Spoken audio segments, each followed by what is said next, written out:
السلام علیکم ورحمۃ اللہ وبرکاتہ نحمدہ ونصلی علی رسولہ الکریم اما بعد اعوذ باللہ من الشیطان الرجیم بسم اللہ الرحمن الرحیم لعن الذین کفروا من بنی اسرائیل علی لسان داود وعیسی ابن مریم ذلك بما عصوا وكانوا يعتدون كانوا لا يتناهون عن منكر فعلوه لبئس ما كانوا يفعلون ترى كثيرا منهم يتولون الذين كفروا لبئس ما قدمت لهم أنفسهم من سخط الله عليهم وفي العذاب هم خالدون وَلَوْ كَانُوا يُؤْمِنُونَ بِاللَّهِ وَالنَّبِيِّ وَمَا أُنزِلَ إِلَيْهِ مَا اتَّخَذُوهُمْ أَوْلِيَاءَ وَلَكِنَّ كَثِيرًا مِّنْهُمْ فَاسِقُونَ لَتَجِدَنَّ أَشَدَّ النَّاسِ عَدَاوَةً لِّلَّذِينَ آمَنُوا الْيَهُودَ وَالَّذِينَ أَشْرَكُوا وَلَتَجِدَنَّ أَقْرَبَهُم مَّوَدَّةً لِّلَّذِينَ آمَنُوا الَّذِينَ قَالُوا إِنَّا نَصَارَىٰ ذَلِكَ بِأَنَّ مِنْهُمْ قِسِّيسِينَ وَرُهْبَانًا وَأَنَّهُمْ لَا يَسْتَكْبِرُونَ وَإِذَا سَمِعُوا مَا أُنزِلَ إِلَى الرَّسُولِ تَرَىٰ أَعْيُنَهُمْ تفيض من الدمع مما عرفوا من الحق يقولون ربنا آمنا فاكتبنا مع الشاهدين۔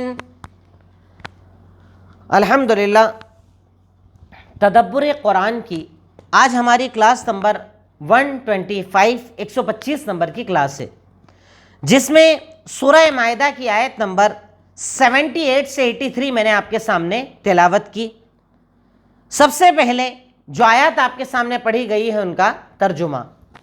اللہ رب العالمین بنی اسرائیل کا تذکرہ کرتے ہوئے ارشاد فرماتا ہے، لعن الذین کفروا، یقیناً لعنت کی گئی ان لوگوں پر جنہوں نے کفر کیا بنی اسرائیل میں سے، یعنی بنی اسرائیل میں جو لوگ کافر تھے ان پر اللہ تعالیٰ نے لعنت کی، حضرت داؤد کی زبانی، حضرت عیسیٰ کی زبانی۔ اور لعنت کی وجہ کیا تھی؟ کہ وہ لوگ نافرمان تھے، وہ لوگ حد سے زیادہ آگے بڑھنے والے تھے، یعنی نافرمانی کرتے، حد سے تجاوز کرتے۔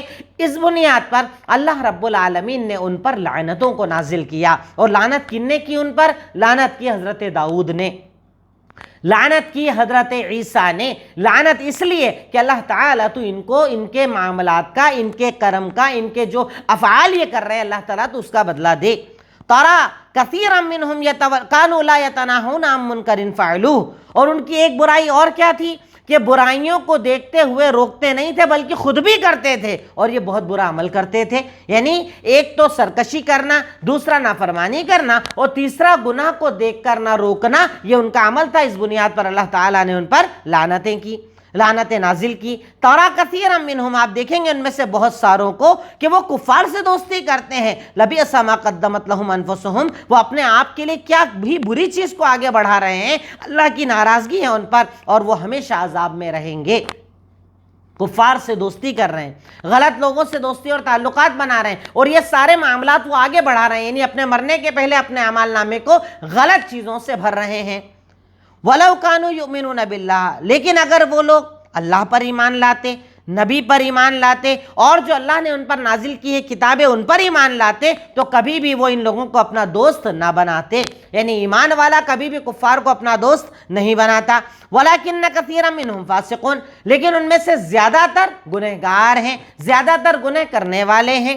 لَتَجِدَنَّ أَشَدَّ النَّاسِ عَدَاوَةً، اب اس کے بعد اللہ تعالیٰ یہود و نصارہ کی ایک خصلت اور ایک صفت بتا رہا ہے کہ یہود و نصارہ میں آپ دیکھیں گے کہ سب سے زیادہ ایمان والوں سے دشمنی یہودی رکھتے ہیں، مشرک رکھتے ہیں۔ یعنی یہ دو گروہ، دو پارٹی ایسی ہیں جو مسلمانوں سے بڑی شدید نفرت رکھتے ہیں۔ اور اس کے بعد ارشاد فرمایا کہ آپ دیکھیں گے کہ مسلمانوں سے سب سے زیادہ محبت نصارہ کرتے ہیں۔ حضرت عیسیٰ کو ماننے والے، عام طور پر یہودیوں کے مقابلے ان میں نرمی پائی جاتی ہے۔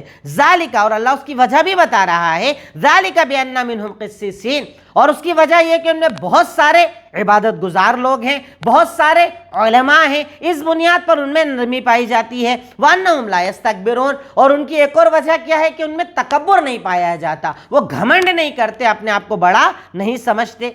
اس کے بعد اللہ تعالیٰ کہتا ہے وَإِذَا سَمِعُوا مَا أُنزِلَ إِلَى الرَّسُولِ، اور جب وہ سنتے ہیں اس چیز کو جو رسول پر نازل کی گئی تو آپ دیکھیں گے کہ ان کی آنکھوں سے آنسو بہنے لگتے ہیں، کیونکہ وہ حق کو پہچانتے ہیں۔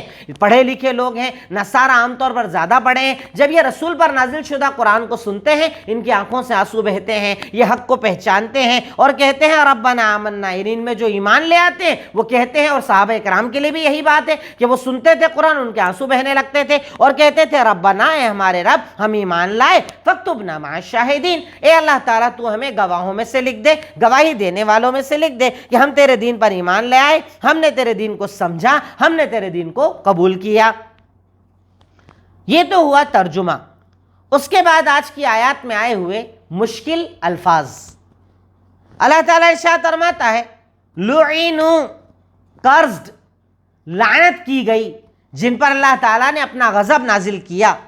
لسان ٹنگ کو کہا جاتا ہے، زبان کو کہا جاتا ہے۔ لا یتناہون، they used not to prevent، یہ رکتے نہیں تھے، ٹھہرتے نہیں تھے، مانتے نہیں تھے۔ منکر، رانگ ڈوئنگ، برا کام، غلط کام۔ تارا، یو سی، آپ دیکھیں گے۔ کثیرا منہم، many of them، ان میں سے بہت سارے، ان میں سے بہت سارے۔ سخیدہ، he has become angry، اللہ تعالیٰ ان پر غصہ ہو گیا، اللہ تعالیٰ ان پر ناراض ہو گیا۔ لَتَجِدَنَّ، you will surely find، آپ ضرور پائیں گے، sure مطلب 100% guaranteed، آپ دیکھیں گے کہ ان میں یہودی نفرت رکھتے ہیں اور نصارہ محبت کرتے ہیں۔ اشد، انٹینس، بہت زیادہ شدید، بہت زیادہ طاقت کے ساتھ۔ مودہ، افیکشن، محبت، مودتاً مطلب ہوتا ہے محبت۔ قسیس، پرسٹ کو کہتے ہیں، علماء کو کہتے ہیں، یہودی نصارہ کے علماء کو قسیس کہا جاتا ہے اور ان کی جمع ہے قسیسین۔ تفیضو، اوور فلوئنگ، بہتی ہے، ان کی آنکھیں آنسوؤں کے ساتھ بہتی ہیں۔ الدمع، ٹیئرس، آنسو، آنسوؤں کو دمعن کہا جاتا ہے۔ فاکتبنا، سو رجسٹر اس، ہمیں لکھ دے، ہمیں اللہ تعالیٰ تو گواہوں میں سے لکھ دے کہ ہم گواہ ہیں، ہم گواہی دیتے ہیں، ہم تیری اس باتوں کو مانتے ہیں، اللہ تعالیٰ تو اس بات کو ہمارے لیے لکھ دے، گواہ بن جا۔ یہ تو ہوئے کچھ آئے ہوئے مشکل الفاظ۔ اب اس کے بعد تدبر۔ آج کی آیتوں پر ہم نے کیا غور کیا، آج کی آیتوں سے ہمیں کیا سمجھ میں آیا، یہ کچھ چیزیں آج میں آپ کے سامنے پوائنٹس رکھتا ہوں۔ نمبر 1، نافرمانی اور سرکشی کی وجہ سے اللہ کی لعنت نازل ہوتی ہے۔ اللہ اکبر، لعنت نازل ہوتی ہے اللہ کی، کس کے اوپر؟ جو نافرمان ہوتا ہے اور سرکش ہوتا ہے۔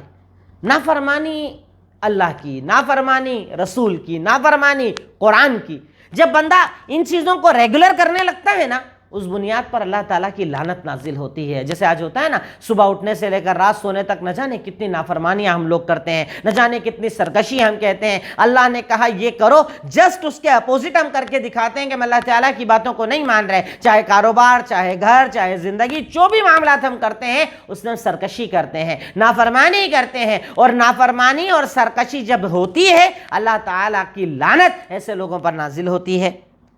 نیکسٹ، نمبر 2، نبی کی امت اور بنی اسرائیل ہونے کے بعد بھی لعنت نازل ہوئی، اس کا مطلب اسلام میں نسبتیں کام نہیں آتی۔ یہ بڑا اہم پوائنٹ ہے کہ نبی کی امت بھی ہے، بنی اسرائیل بھی ہے، اس کے بعد اللہ نے لعنت نازل کی۔ کیوں؟ کیونکہ اسلام میں نسبت، تعلقات کام نہیں آتے کہ آپ کے تعلقات کس سے ہیں، کون آپ کی پہچان والا ہے۔ جیسے دنیا میں ہوتا ہے نا، پہچان کی بنیاد پر معاملات بدلتے ہیں، پہچان کی بنیاد پر کام اچھے ہو جاتے ہیں، پر کل روز قیامت پہچان نہ چلے گی، تعلقات نہ چلیں گے, دوستی نہ چلے گی. اللہ تعالیٰ نے قرآن میں کئی مقامات پر اس بات کو بیان فرمایا کہ اس دن دوستی کام نہ آئے گی, اس دن تعلقات کام نہ آئیں گے, اس دن رشتہ داری کام نہ آئے گی. اللہ کہہ رہا ہے بنی اسرائیل پر لعنت کی گئی, جبکہ وہ بنی اسرائیل ہیں, نبی کی امتی ہیں, ان کی بڑی نسبت ہے, سب کچھ ہے, لیکن اس کے باوجود اگر وہ بے عمل ہیں تو ان کے تعلقات انہیں کام نہیں آئیں گے. ان کے کس سے رشتے ہیں, کس طریقے سے رشتے ہیں, کس نبی کو مانتے ہیں, اس سے کوئی فرق پڑنے والا نہیں. اور اس کی ایک مثال اگر آپ چاہیں تو اللہ کے نبی کی زندگی میں بھی لے سکتے ہیں. صحیح الجامع حدیث نمبر 7982, صحیح الجامع حدیث نمبر 7982. آپ جانتے ہیں اللہ کے نبی صلی اللہ علیہ وسلم نے اپنے سارے خاندان کو ایک مرتبہ جمع کیا, چاچا آؤ, پھپھو آؤ, خالہ آؤ, سب کو بلا لیا, اپنی بیٹیوں کو بلا لیا, سب کو بلا لیا. اور سب سے ایک بات آپ نے یہی والی بتائی تھی کہ اے لوگو انقذوا انفسکم من النار, اپنے آپ کو جہنم سے بچاؤ, میں تمہارے کوئی کام نہ آؤں گا. یہ مت سوچنا کہ نبی کے رشتہ دار ہیں تو اللہ جنت دے دے گا. اللہ تعالیٰ جنت دے گا تو پہلے عمل چیک کیے جائیں گے, اپنے عمل کو بہتر بناؤ. اللہ کے نبی نے صرف سب کو نہیں کہا. اس حدیث میں جو میں نے آپ کو حوالہ دیا ہے صحیح الجامع حدیث نمبر 7982 میں اللہ کے نبی نے اپنی سب سے پیاری اور چہیتی بیٹی حضرت فاطمہ سے کہا تھا, یا فاطمہ سلینی من مالی ما شئت فإنی لا اغنی عنک من اللہ شیئا. اے فاطمہ میرے مال میں, یعنی ابھی جو میرے پاس ہے, جو چاہے مجھ سے لے لے, میں اللہ کے سامنے تیرے کام نہ آؤں گا. اللہ اکبر. ہمارے ہاں تو کتنے رشتے لوگوں نے بنا رکھے ہیں نا, ان کے ساتھ چلے جائیں گے, وہ ہمیں جنت میں لے جائیں گے, ان کے دامن کے ساتھ چلے جائیں گے. یہاں اللہ تعالیٰ کہہ رہا ہے کہ بنی اسرائیل نبی کے امتی ہونے کے باوجود ملعون ہوئے. اللہ کے نبی کہہ رہے ہیں بیٹی جو چاہیے دنیا میں لے لے, میں اللہ کے سامنے تیرے کام نہ آؤں گا. مطلب اپنے عمل کو بہتر بنانا, اپنے آپ کو بہتر بنانا, اپنی زندگی کو بہتر بنانا, ورنہ وہاں پر اتنی آسانیاں ہونے والی نہیں ہیں. اس کے بعد نمبر 3 اللہ تعالیٰ, نمبر 3 یعنی وہ تدبر ہمیں کیا پتا چلا, لعنت کا مطلب ہوتا ہے رحمت سے دوری. لعنت جیسے اللہ تعالیٰ جب بھی قرآن میں کہتا ہے ان پر لعنت, ان پر لعنت, ان پر لعنت, تو لعنت کا مطلب ہوتا ہے رحمت سے دوری. اللہ رحم نہیں کرے گا, ایسے لوگوں پر اپنا رحم نازل نہیں کرے گا. اور سوچئے اگر اللہ رحم نہ کرے تو کیا جنت مل پائے گی؟ اللہ تعالیٰ اگر معاف نہ کرے تو کیا جنت مل پائے گی؟ ہمیں جنت, آسانیاں جو بھی ملنے والی ہیں وہ سب اللہ کی رحمت کی بنیاد پر. اگر اللہ بندے پر رحم نہ کرے تو بتائیے کون عذاب سے بچائے گا؟ بتائیے کون اللہ رب العالمین کے غضب سے ہمیں بچائے گا؟ تو لعنت کا مطلب ہوتا ہے رحمت سے دوری. نمبر 4, یہ بڑا اہم نقطہ ہے, برائی سے روکنا فرض ہے. اس کے لیے میں 2 دلیلیں آپ کے سامنے رکھوں گا. برائی سے روکنا فرض ہے, اور عام امت کے اوپر تو تھا, امت محمد صلی اللہ علیہ وسلم ہم لوگوں پر زیادہ ضروری, زیادہ لازم ہے کہ ہم برائی سے روکیں. اگر اپنے سامنے آپ کوئی برائی دیکھ رہے ہیں تو آپ کو شریعت نے باقاعدہ اس کے درجات بتائے ہیں. صحیح مسلم حدیث نمبر 184, اللہ کے نبی صلی اللہ علیہ وسلم کا فرمان, صحیح مسلم حدیث نمبر 184, اللہ کے نبی نے ارشاد فرمایا من رآ منکم منکرا فلیغیرہ بیدہ. اگر تم میں سے کوئی انسان برائی ہوتے دیکھے تو سب سے پہلا درجہ اپنے ہاتھ سے روکے. اگر اس کی طاقت نہ ہو زبان سے روکے, اگر اس کی بھی طاقت نہ ہو دل سے برا جانے. اور یہ ایمان کا سب سے آخری درجہ ہے. یعنی پہلے تو آپ ہاتھ سے روکیں, برائی کرنے والے کو روکیں, اسے بتائیں کہ بھائی یہ غلط ہے, آپ نے بتا دیا, اللہ اور بندے کے بیچ کا معاملہ ہے, وہ سدھرے نہ سدھرے آپ کا فرض پورا ہو گیا. اتنی طاقت نہیں ہے, زبان سے بولیے بھائی ایسا کر رہے ہیں یہ صحیح نہیں ہے, لیکن ڈائریکٹ اس بندے سے بات کرو جو غلط کرنے والا ہے. ہمارے یہاں کیا ہوتا ہے, اس بندے سے بات نہیں ہوتی, باقی پورے جگہ پر, پورے محلے, پورے رشتہ داروں میں باتیں کرتے ہیں, اس سے بات نہیں کرتے ہیں جس کا مسئلہ ہے. شریعت نے کہا زبان سے روکو. اگر اس کی بھی طاقت نہ ہو دل سے برا جانو. اور دل سے برا جاننے کا مطلب ہے کہ ایسی جگہ شریک مت ہو, ورنہ ہمارے یہاں بہت سارے ہوتے ہیں, صاحب ہم اینیورسری نہیں مناتے, ہم برتھ ڈے نہیں مناتے, ہم سگائی کی رسموں کو نہیں مانتے, ہم ہلدی کی رسموں کو نہیں مانتے, ہم میوزک والے پروگراموں کو غلط مانتے ہیں, پر کھانا وہاں ہم بھی کھاتے ہیں. شادی بیاہوں میں ایسی جگہ پر جاتے ہیں جہاں پر کھڑے ہو کر کھانا کھلایا جاتا ہے. تو شریعت نے کہا کہ برائی کا آخری درجہ یہ کہ اگر ہاتھ اور زبان استعمال نہیں کر سکتے ہو کم سے کم دل سے برا جانو. اور دل سے برا جاننے کا مطلب ہے کہ ایسی مجلس سے دور رہو, ایسے لوگوں سے دور رہو, اپنی نفرت کا اظہار کرو کہ تم جو عمل کر رہے ہو وہ غلط ہے, ہم تمہارے عمل کو پسند نہیں کرتے, تمہارے عمل کو اللہ اور اس کے رسول پسند نہیں کرتے, اس لیے ہم تمہاری مجلس میں نہیں آتے ہیں. اور اگر آپ سوچئے کہ ایک مسلمانوں کا بڑا طبقہ بائیکاٹ کرنے لگ جائے کہ ہم سگائی میں نہیں جائیں جائیں گے, ہم ہلدی کی رسموں میں نہیں جائیں گے, ہم میوزک والی شادیوں میں نہیں جائیں گے, جہاں پر کھڑے ہو کر کھانا کھلایا جائے ہم نہیں جائیں گے. برائیوں کا خاتمہ ہو جائے, خرابیوں کا خاتمہ ہو جائے, کئی برائیوں سے لوگ بچ جائیں آپ کی شدت کی وجہ سے. تو دین میں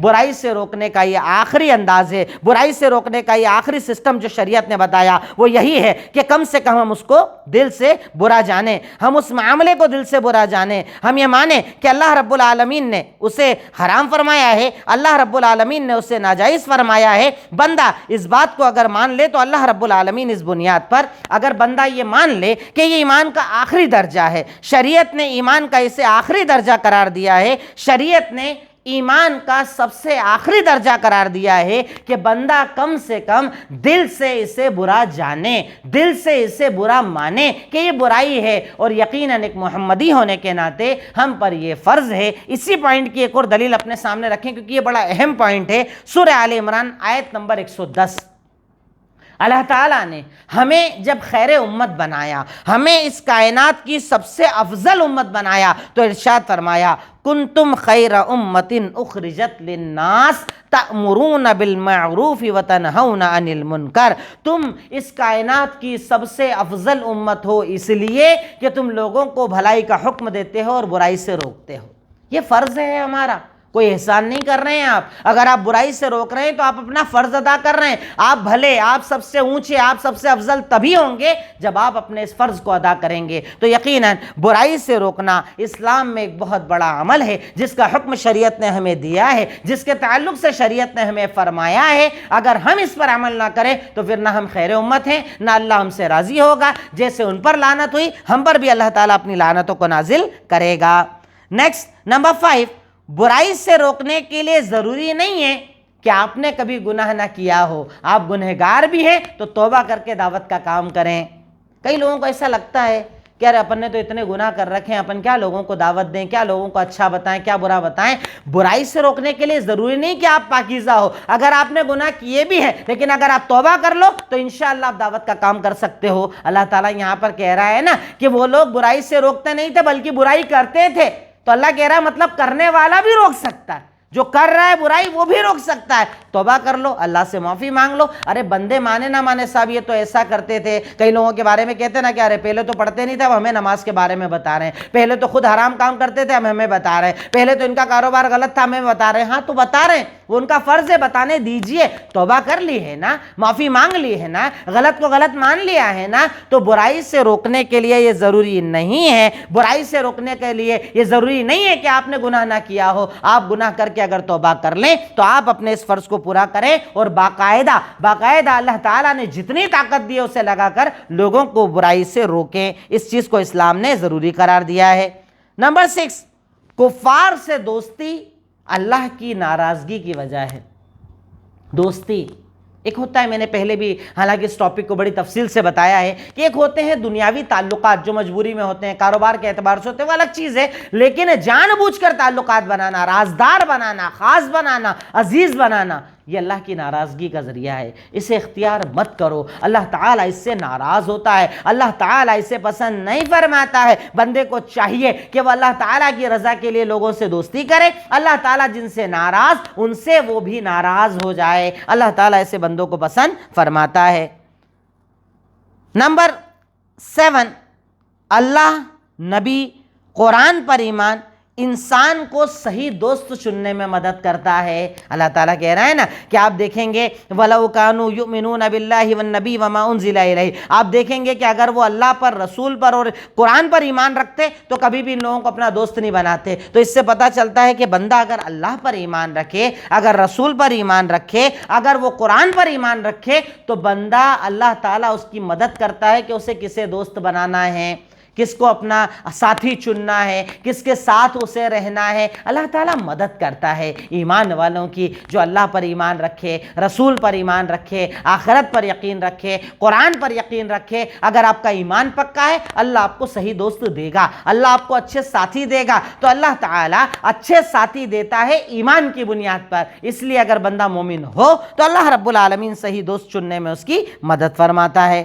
نمبر 8, یہود اور مشرکین مسلمانوں کے کھلے دشمن ہیں.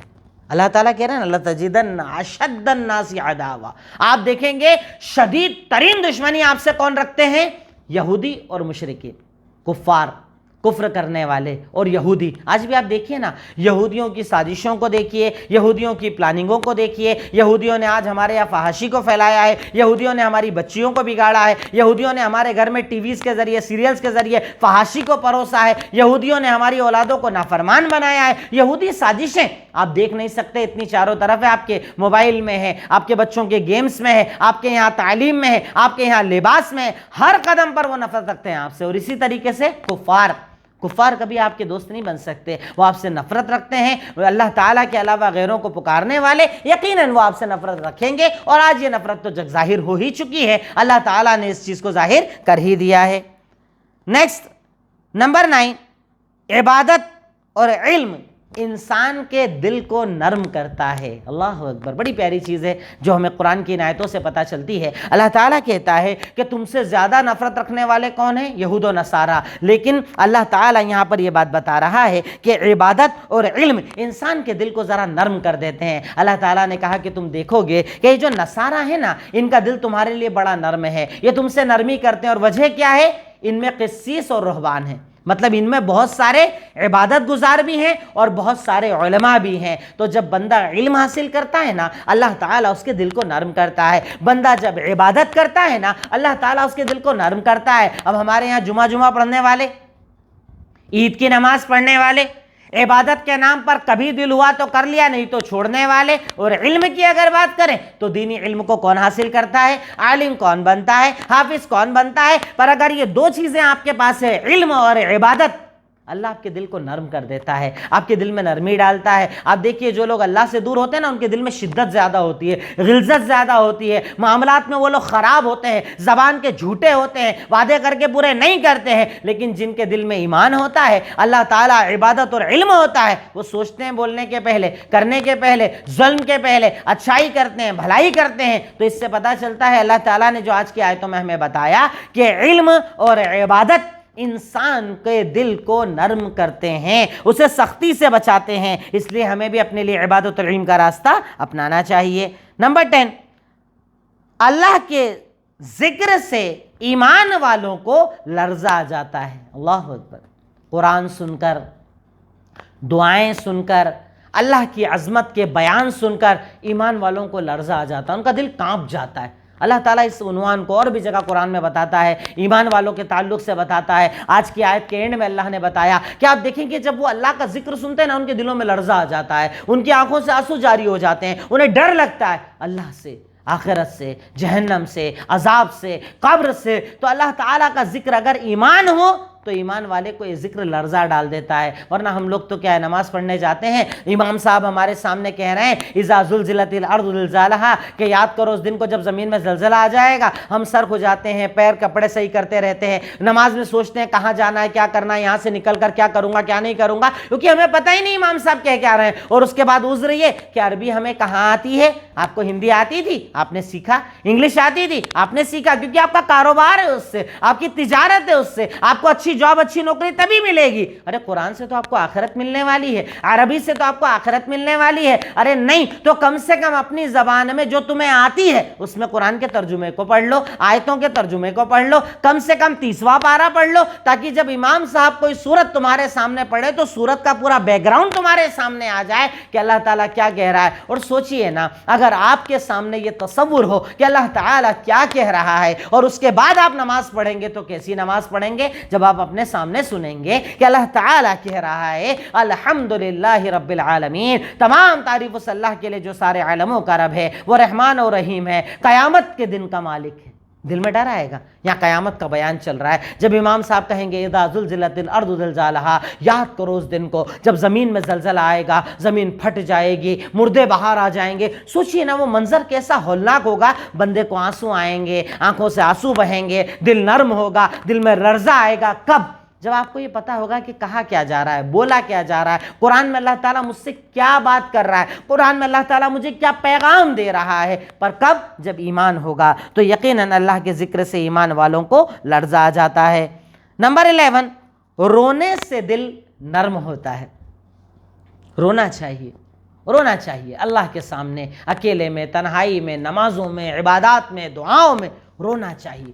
رونے سے دل نرم ہوتا ہے۔ اللہ تعالیٰ کہہ رہا ہے نا کہ ان کے جب وہ اللہ کا ذکر سنتے ہیں نا ان کے آنسو جاری ہو جاتے ہیں، تو آنسو جو ہوتے ہیں نا دلوں کو نرم بناتے ہیں۔ اب کئی لوگ اتنے سخت جان ہوتے ہیں انہیں رونا ہی نہیں آتا ہے، دعائیں مانگ رہا ہے امام صاحب، رو رو کر دعائیں مانگ رہے ہیں بارش ہو جائے، رو رو کر دعائیں مانگ رہے ہیں اللہ تعالیٰ ظلم کا خاتمہ فرما دے، رونا ہی نہیں آتا کیونکہ دل سخت ہو چکے ہیں۔ لیکن جب بندہ اللہ کے نبی صلی اللہ علیہ وسلم نے ارشاد فرمایا نا کہ اسی لیے دعا کرو تو رونے کی کوشش کرو، یا کم سے کم رونے جیسی حیت اپنی کیفیت بناؤ، اللہ تعالیٰ اس سے دعاؤں کو زیادہ قبول کرتا ہے۔ تو رونے سے دل نرم ہوتا ہے۔ آج کی آیتوں میں یہ بات بھی ہمیں پتہ چلتی ہے۔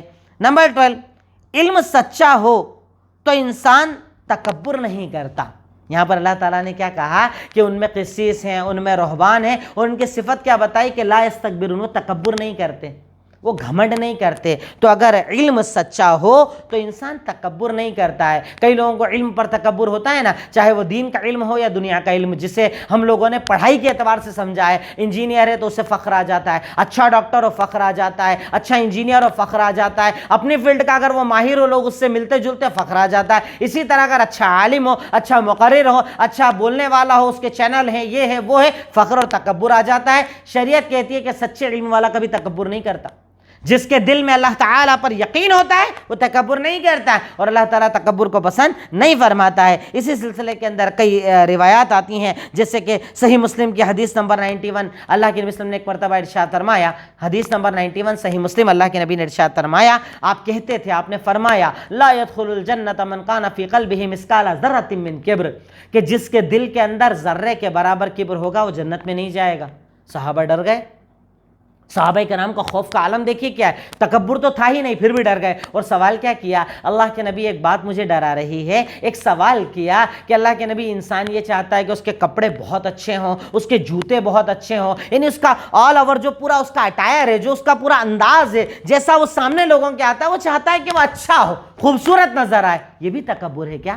اچھا لباس تکبر ہے کیا؟ اچھے جوتے تکبر ہیں کیا؟ اللہ کے نبی نے کہا نہیں، ان اللہ جمیل یحب الجمال، اللہ تعالیٰ خوبصورت خوبصورتی کو پسند کرتا ہے۔ تکبر کا مطلب یہ ہے کہ آپ لوگوں کو چھوٹا سمجھو اور تکبر کرو، اکڑو، اس کو تکبر کہا جاتا ہے، کہ تم حق کو چھپاؤ اور لوگوں کو چھوٹا سمجھو۔ آپ اچھا لباس پہنو کوئی حرج نہیں ہے، پر کسی اور کو آپ چھوٹا مت سمجھو۔ آپ اچھے جوتے پہنو کوئی حرج نہیں ہے، پر دوسرے کو چھوٹا مت سمجھو۔ اگر آپ چھوٹا سمجھ رہے ہو اس کا مطلب آپ میں تکبر ہے، پر سچا علم انسان کو تکبر سے بچاتا ہے۔ صحیح علم والا کبھی بھی تکبر نہیں کرتا ہے، وہ تکبر نہیں کرتا بلکہ وہ تو جھکتا ہے۔ اب بتائیے نا، اگر تکبر جائز ہوتا تو اس کائنات میں سب سے زیادہ تکبر تو محمد الرسول اللہ صلی اللہ علیہ وسلم کو کرنا چاہیے تھا، کہ جنہیں اللہ نے کہا آپ مقام محمود پہ جانے والے ہیں، آپ کے ہاتھ میں حوض کوثر کو دے دیا ہے، آپ نبیوں کے سردار ہیں، آپ رسولوں کے سردار ہیں، آپ قیامت کے دن سفارش کرنے والے ہیں، آپ کو جو مقام دیا وہ کسی کو دیا، پر آپ کی زندگی کا عالم یہ تھا کہ آپ کی بیوی حضرت عائشہ صدیقہ کہتی ہیں کہ آپ کے جھکنے کا یہ عالم تھا کہ اگر کوئی بچی آپ کی انگلی پکڑ کر چلنا چاہتی، پورا مدینہ چلتی، آپ انگلی نہیں چھڑاتے تھے، آپ چھوٹوں کو سلام کرتے تھے، سب سے آگے بڑھ کر بات کرتے تھے، جب ملتے تھے مسکراتے تھے، لوگوں کے سامنے اپنے آپ کو چھوٹا بناتے تھے، جب کہیں جنگ جیت کر فتح کر کے جاتے تھے آپ کا سر جھکا ہوا ہوتا تھا، اور خود آپ نے ارشاد فرمایا من تواضع للہ رفعہ اللہ، جو اللہ کے لیے جھکتا ہے اللہ اسے عزت دیتا ہے۔ آپ کی طبیعت میں جھکاؤ اسی لیے تھا کیونکہ آپ کا علم سچا تھا، آپ کا عمل سچا تھا، آپ کا ایمان پکا تھا، اس ایمان نے آپ کو جھکنے والا بنایا تھا۔ تو جب علم سچا ہوتا ہے یقیناً انسان جھکنے والا ہوتا ہے، اور اللہ رب العالمین کو یہی عمل پسند نہیں ہے، اللہ تعالیٰ اسے تکبر کرنے والوں کو پسند نہیں فرماتا۔ تو کچھ یہ بنیادی پوائنٹس یا نقاط میرے سامنے تھے، میں نے آپ کے سامنے رکھے۔ آخری پوائنٹ ہے ہمارا عمل، کہ آج کی آیتوں پر ہم کیا عمل کر سکتے ہیں، آج کی آیتوں پر ہم نے کیا عمل کیا، یہ ہمارا بنیادی نقطہ یا بنیادی پوائنٹ ہے۔ نمبر 1، لعنت والے اعمال سے اپنے آپ کو بچاؤ۔ ہر وہ عمل جس سے اللہ کی لعنت ہوتی ہے، ہر وہ عمل جس سے اللہ کی ناراضگی ہوتی ہے، اس سے چاہیے کہ بندہ مومن اپنے آپ کو بچائے۔ اللہ رب العالمین ایسے بندوں کو پسند فرماتا ہے جو لعنت والے عمل سے دور رہتے ہیں۔ نیکسٹ، اپنے فرض کو پورا کرو، بھلائی کا حکم دو، برائی سے روکو۔ یہ فرض ہے ہمارا، یہ ذمہ داری ہے ہماری، اسے ہمیں پورا کرنا ہی پڑے گا۔ جتنا علم آپ کے پاس ہے بھلائی کو پھیلاؤ، برائی سے لوگوں کو روکو۔ نمبر 3، تواضع اور خاکساری اختیار کرو، جھکاؤ لاؤ خود کے اندر، اپنی طبیعت میں جھکاؤ لاؤ۔ کس چیز کا تکبر ہے؟ مٹی کے انسان، تجھے مٹی میں مل جانا ہے، مال یہیں، دولت یہیں، اسٹیٹس یہیں، رتبہ یہیں، گاڑی یہیں، سب یہیں رہ جائے گا، تیرے سارے لباس کو نکال کر ایک سفید کپڑے میں تجھے زمین میں دفن کر دیا جائے گا۔ کس چیز کا تکبر ہے تجھے؟ کس چیز کو تو بڑا سمجھتا ہے؟ کیا باقی بچے گا تیرے بعد؟ تیرا ایمان اگر بہتر ہے تو باقی بچے گا، ورنہ تیرے مرتے ہی لوگ کہیں گے اچھا ہوا مر گیا، بہت تکبر کرتا تھا، بہت اکڑتا تھا۔ نیکسٹ، ایمان والوں کو اپنا دوست بناؤ، انہیں چنو، ان کو اپنا بناؤ، ساتھی بناؤ۔ اور نمبر 5، اپنے ایمان کو مضبوط کرو اور دل کو نرم کرو، رو گڑگڑاؤ اللہ کے آگے۔ جتنا زیادہ بندہ روتا ہے نا، اللہ تعالیٰ اس کے دل کو اتنا زیادہ نرم کر دیتا ہے۔ تو اس چیز کو بھی چاہیے کہ ایک بندہ اللہ تعالیٰ پر ایمان رکھنے والا، اللہ تعالیٰ پر یقین رکھنے والا، اس چیز کو بھی یقیناً اختیار کرے۔ میں انہی باتوں پر سمجھتا ہوں کہ آج کی ہماری یہ باتیں مکمل ہوتی ہے۔ اللہ تعالیٰ سے دعا گو ہوں، اے الہی مولا رب العالمین، قرآن کی جن آیتوں کو ہم پڑھتے ہیں ان کو ہمیں اچھی طریقے سے سمجھ کر عمل کی توفیق عطا فرما۔ وآخر دعوانا الحمدللہ رب العالمین۔ السلام علیکم ورحمۃ اللہ وبرکاتہ۔